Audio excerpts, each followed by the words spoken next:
Chemistry का ये topic है केमिकल रिएक्शन एंड इक्वेशन। इस टॉपिक को हम लोग सेकेंड टाइम पढ़ने जा रहे हैं। जब हम लोग रिवाइज करते हैं, या आप ये समझ ले कि मेरे पढ़ाने या रिवाइज कराने का तरीका है कि जब मैं रिवीजन भी कराऊंगा तो आपको प्रॉपर एक एक चीज़ का डिस्कशन करूंगा। जब फाइनल का रिवीजन होगा, लास्ट के 2 मंथ के रिवीजन होंगे, वो अलग ढंग से होंगे। बट एक चीज़ है, जब हम रिवीजन करते हैं तो पहले वाले कंटेंट से भी एडवांस हो जाते हैं। और एडवांस कंटेंट का सेंस यहाँ पर ये है कि हम लोग पहले बुक को फॉलो करते हैं, रिफ्रेशर फॉलो करते हैं। एट प्रेजेंट हम book, refresher as well as previous year board questions को भी इन्वॉल्व कर लेंगे, ठीक है, क्योंकि अब आप पहले से ज़्यादा मैच्योर हो चुके हैं, सिलेबस को समझ रहे हैं। बट इस बात को ध्यान रखना, बोर्ड एग्जाम में objective questions, 1 marks question, reasoning questions भी आएंगे। तो आपको सबसे पहली चीज़ ये है कि सिलेबस कंटेंट को किनारे रख के आपने बुक देख ली, सिलेबस देख लिया, आपको जो भी चीज़ पढ़नी है उसका एक्चुअल पूरा कंटेंट समझना है। क्योंकि ऑब्जेक्टिव क्वेश्चन आप तभी कर सकते हो जब आपको एक एक चीज़, एक एक कॉन्सेप्ट क्लियर हो। मैं एक छोटा सा एग्जांपल देता हूँ। जैसे कल शाम को मेरी बेटी ने मुझसे पूछा कि father, my teacher says that in our body there is some chemical changes are involve, what are the catalyst in our body. तो अब आप सोचो इसमें क्या कैटलिस्ट है। तो मैंने खैर उससे ये नहीं पूछा कि केमिस्ट्री टीचर ने कहा या बायो टीचर ने। मेन बात है जो हमारी बॉडी के अंदर केमिकल रिएक्शंस होती हैं उनको हम सिर्फ केमिकल रिएक्शंस ना कह के बायोकेमिकल रिएक्शंस कहते हैं, क्योंकि हम लोग इनऑर्गेनिक सब्सटेंसेस को खाना पसंद नहीं करते हैं, हम लोग बायोडिग्रेडेबल सब्सटेंसेस को ही खाना पसंद करते हैं। ठीक, तो अब उसमें क्या है, मैं आपको क्यों बता रहा हूँ, ये समझने की बात है। तो अब यहाँ पर क्या है, अगर आप इस चीज़ को ध्यान से समझोगे तो चाहे हम लोगों की लार हो या गैस्ट्रिक जूस हो या इंटेस्टाइन हो, सभी जगह फूड के लिए, जब फूड से विटामिन्स और मिनरल्स या फिर ब्लड का फॉर्मेशन होना, इन सब प्रोसेस के पहले जब डाइजेशन शुरू होता है तो वहाँ पर एंजाइम्स की जरूरत पड़ती है।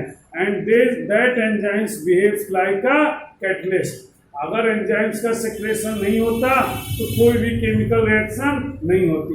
अरे खाना तो विदाउट एंजाइम भी सड़ जाएगा भाई। आप खाना बना के रख दो, 2 दिन बाद देख लो खत्म।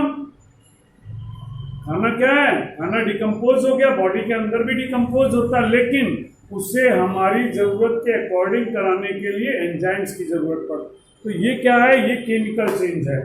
तो यहाँ पर है, कोई भी केमिकल चेंज हो, फिजिकल चेंज हो, तो यहाँ पर हम लोग इस चीज़ को डिस्कस करेंगे। कहने का मीनिंग ये है कि एक एक पॉइंट, एक एक कॉन्सेप्ट क्लियर होना चाहिए। यहाँ जरूर लिखा है केमिकल रिएक्शन एंड इक्वेशन। कुछ बच्चे सिर्फ ये सोचते हैं आप बुक में ना, अगर आपने पूरी स्टडी नहीं की तो आपको कुछ नहीं कर पाओगे, आपको कुछ नहीं समझ आएगा। और छोटे 1 मार्क्स के क्वेश्चन के लिए आपका कॉन्सेप्ट क्लियर होना बहुत जरूरी है। बड़े क्वेश्चंस के आंसर तो फिक्स होते हैं, बट छोटे क्वेश्चंस के आंसर आप सिर्फ कॉन्सेप्ट क्लियर होने पर ही दे सकते हैं। अब इन सब बातों के बाद में तो अब हम लोग टॉपिक शुरू कर रहे हैं, chemical reaction and equation. But इस टॉपिक को शुरू करने से पहले हम लोग देखें, अगर कोई रिएक्शन हो रही है या कोई चेंज हो रहा है, रिएक्शंस और चेंजेस, अगर कहीं पर भी कोई रिएक्शन हो या कोई चेंज होता है तो उनको आप पहले तो 2 कैटेगरी में डिवाइड करो। कौन कौन सी 2 कैटेगरी होंगी? पहला है फिजिकल चेंज और दूसरा है chemical change. Physical change is that process in which a substance can change their state. A substance can change their state or physical property, but there is no formation of new compound. Physical change में नए compound का formation नहीं होता है। Whatever इन chemical change की जब हम लोग बात करते हैं तो केमिकल चेंज के केस में क्या है, जब भी कहीं पर केमिकल चेंज होता है तो वहां पर जो फिजिकल प्रॉपर्टीज हैं वो भी चेंज हो जाएंगी, as well as new compounds are form, नए कंपाउंड का फॉर्मेशन होता है। बात समझ में आई?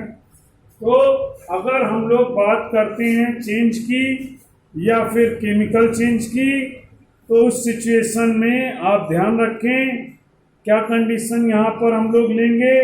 हम लोग इस जगह पर कंडीशंस लेते हैं कि दो तरह की कंडीशंस हैं, तो आप लिखें whenever the change occur it is divided in two category, number 1 physical change, number 2 chemical change। अब लिखें physical change is the process, physical change is the process in which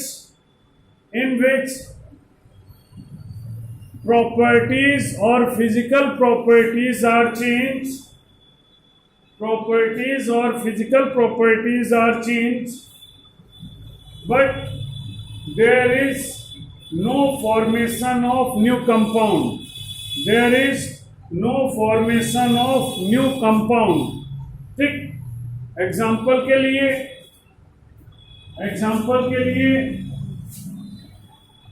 water converted into steam, water steam में convert हो रहा है। Water क्या है? Liquid है और स्टीम गैस है, बट वाटर में भी H2O मॉलिक्यूल है और स्टीम में भी H2O मॉलिक्यूल है। तो कंपाउंड में कोई चेंज नहीं हुआ, लेकिन स्टेट में चेंज हो गया। ये लिक्विड है, ये गैस है, आप प्रॉपर्टी जानते हैं लिक्विड और गैस। दूसरे टर्म में अगर हम लिक्विड को गर्म करें और लिक्विड से कोई जल जाए तो कम जलेगा, लेकिन अगर स्टीम है, स्टीम से जल जाए तो बहुत ज़्यादा जलेगा। तो ये डिफरेंस आता है। तो इसी तरह से इसमें बहुत सारी प्रॉपर्टी है भाई। स्टीम क्या है? फैल जाती है। लिक्विड का साइज फिक्स होता है, लिक्विड फ्लो करेगा, एक वॉल्यूम उसका फिक्स रहेगा, इसका वॉल्यूम फिक्स। तो ये आप फिजिकल प्रॉपर्टी। लेकिन मैं आपको यहाँ एक बात कहूँ, आप बुक उठाओगे, आपको नहीं लिखा है फिजिकल चेंज के बारे में, फिर कहो मैंने क्यों पढ़ाया। अरे भाई, जब तक आप चेंज को पूरा नहीं पढ़ोगे, जब तक आप कंपैरिजन नहीं सीखोगे, आप कैसे सीख सकते हो। इसलिए ये नेसेसरी है, जैसा बता रहा हूँ बहुत ज़रूरी है। बार बार इस चीज़ के डिस्कशन में पढ़ने से कोई फायदा नहीं। तो रिमेंबर इट, फिजिकल चेंज आपको समझ में आया। फिजिकल स्टेट्स में चेंज होगा, but there is no formation of new compound, नए कंपाउंड का फॉर्मेशन नहीं होने वाला है। अब मैं अगर बात करूं केमिकल चेंज, अरे जब नया कंपाउंड बनेगा तो फिजिकल प्रॉपर्टी तो चेंज होंगे ही, as well as chemical property change हो जाती हैं।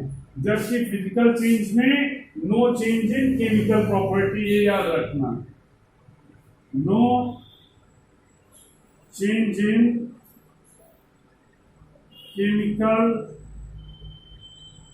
प्रॉपर्टीज, केमिकल प्रॉपर्टीज में कोई चेंज नहीं होगा।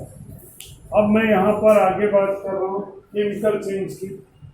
इफ लिखें, if a substance undergoes chemical change or a process in which chemical change occur, then there is change in physical property, then there is change in physical property as well as change in chemical property। तो physical property भी change होगी और chemical property भी change होगी। Physical में भी change आएगा और केमिकल में भी चेंज आएगा। इस कॉन्सेप्ट को क्लियर कर लिया आपने? गुड। तो अब आप यहाँ पर देखो, केमिकल चेंज के कॉन्सेप्ट में अगर मैं यहाँ पर ध्यान दूँ तो इसमें है जैसे कैल्शियम कार्बोनेट हीट करने पर कैल्शियम ऑक्साइड और कार्बन डाइऑक्साइड का फॉर्मेशन करता है। तो यहाँ पर है फिजिकल प्रॉपर्टी भी चेंज होगी, physical and chemical properties both change, दोनों में चेंज आएगा, फिजिकल भी चेंज होगी और केमिकल भी चेंज होगी। As well as new compounds form, नए कंपाउंड का फॉर्मेशन भी होगा, नए कंपाउंड का फॉर्मेशन भी होगा। अब आप यहाँ पर एक बात और देखें,